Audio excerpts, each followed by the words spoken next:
విశాఖపట్నంలో టీసీఎస్ మాటన పెద్ద ఎత్తున కావాల్సిన వారికి వేల కోట్ల విలువైన భూముల్ని అప్పగించేందుకు ప్రభుత్వ పెద్దలు పెద్ద ప్లాన్ చేశారు అన్న ఆరోపణలు వస్తున్నాయి. వాటికి పలు అంశాలు కూడా బలాన్ని చేకూరుస్తూ ఉన్నాయి.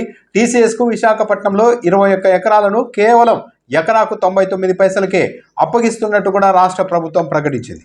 టీసీఎస్ లాంటి ప్రతిష్టాత్మక సంస్థ కాబట్టి ఎవరు పెద్దగా నోరు మెదపరు. అదే సమయంలో టీసీఎస్కి ఇచ్చాము కదా అని చూపెడుతూ మిగిలిన వారికి తమకు కావాల్సిన వారి వ్యక్తుల కంపెనీలకు కూడా ఇదే తరహాలో భూములు ఇవ్వాలన్న ఉద్దేశంతోనే ఈ ప్లాన్ చేశారన్న ఆరోపణలు వస్తూ ఉండగానే కొన్ని కీలకమైన అంశాలు కూడా వచ్చాయి.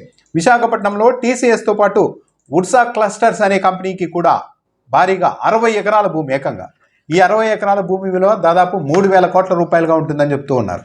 ఈ వుడ్సా క్లస్టర్స్ అనే సంస్థ ఇంకా గుడ్డు దశలోనే ఉంది. కేవలం 2 నెలల క్రితమే ఈ వుడ్సా క్లస్టర్స్ అనే కంపెనీని స్థాపించారు. మూలధన వ్యయం కేవలం 9,10,000 రూపాయలు మాత్రమే. 9,10,000 రూపాయలతో ఏర్పాటైన 2 నెలల క్రితం అంటే ఫిబ్రవరి 12వ తేదీన ఏర్పాటైన ఈ కంపెనీకి ఏకంగా 3,000 కోట్ల రూపాయల విలువైన 60 ఎకరాల భూమిని విశాఖలో ఎలా ఇస్తున్నారు, ఎందుకు ఇస్తున్నారు అన్నది ఇప్పుడు ఎవరికి చిక్కని అంశం. దీనికి కూడా క్యాబినెట్ ఆమోదం తెలిపింది. ఈ వుడ్సా క్లస్టర్స్కి భూములు ఇచ్చే అంశానికి కూడా క్యాబినెట్ ఆమోదం తెలిపింది. అయితే ఏ ప్రాతిపదికన ఎంత ధరకు ఇస్తున్నారన్న అంశాన్ని అయితే ఇప్పటివరకు బయటపెట్టలేదు. అంటే ఏమి వివాదం కాకపోతే టీసీఎస్ లాగే ఎకరా 99 పైసలకి ఈ వుడ్సా క్లస్టర్స్కి కూడా ఈ 60 ఎకరాలు కూడా అప్పగించే అవకాశం ఉంది.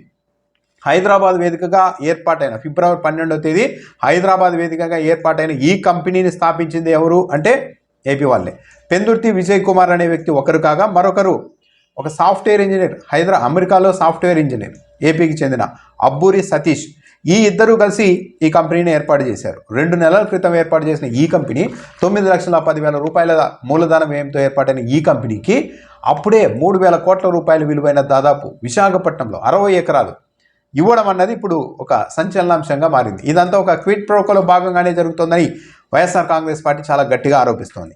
ఇలాంటి కంపెనీనే మరో కంపెనీ చింతా గ్రీన్ ఎనర్జీ. ఇది కూడా హఠాత్తుగా 2 నెలల క్రితమే స్థాపించబడింది.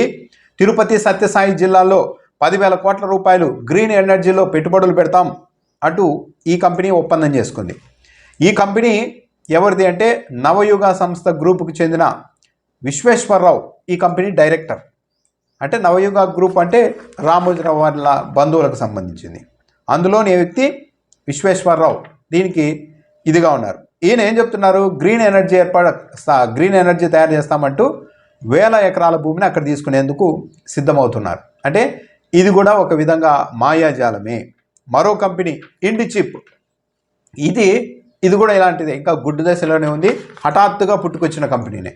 జనవరి 3వ తేదీన 1 కోటి రూపాయల మూలధనంతో ఏర్పాటైంది ఈ కంపెనీ యూపీలోని నోయిడాలో. అయితే ఈ కంపెనీ మేము కర్నూలు జిల్లా ఓర్వకల్లు పారిశ్రామిక వాడలు సెమీ కండక్టర్లు తయారు చేస్తామంటూ ఒప్పందం చేసుకుంది. అసలు ఈ కంపెనీకి అంత సీన్ లేదు. జనవరి 3న ఏర్పాటైంది. ఇందులో దీనికి అసలు సెమీ కండక్టర్లు తయారు చేసే అనుభవం కూడా లేదు. 3 నెలల క్రితమే వచ్చింది. దీనికి ఓర్వకల్లు పారిశ్రామిక వాడలో ఏకంగా 100 ఎకరాల భూమిని అప్పగించేందుకు కూడా రాష్ట్ర ప్రభుత్వం సిద్ధమైంది. అంటే కేవలం ఒక టీసీఎస్కున్న విశ్వసనీయతను అడ్డుపెట్టుకొని ఆ కంపెనీకి 99 పైసలకే భూములు ఇచ్చేసి దాన్ని ప్రామాణికంగా చూపెడుతూ తమకు కావాల్సిన వ్యక్తులకు 2 నెలలు 3 నెలల క్రితం పుట్టిన ఇంకా గుడ్డు దశలోనే ఉన్న కంపెనీలకు 1,000 కోట్ల రూపాయల విలువైన భూముల్ని అప్పగించేందుకు వీళ్ళంతా ప్లాన్ చేశారు.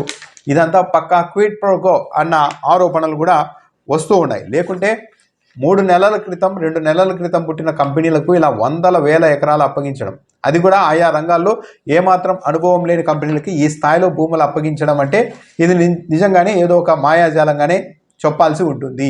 టీసీఎస్ క్రెడిబిలిటీని వాడుకొని పెద్ద స్కామ్కు తెరలేపారా? టీసీఎస్కు విశ్వసనీయత ఉంది కాబట్టి దానికి భూములు కేటాయిస్తే ఎవరు ప్రశ్నించారు కాబట్టి అదే మాటన మిగిలిన వాళ్ళకు కూడా తమకు కావాల్సిన వాళ్ళకి ఇవ్వాలని ప్లాన్ చేశారా?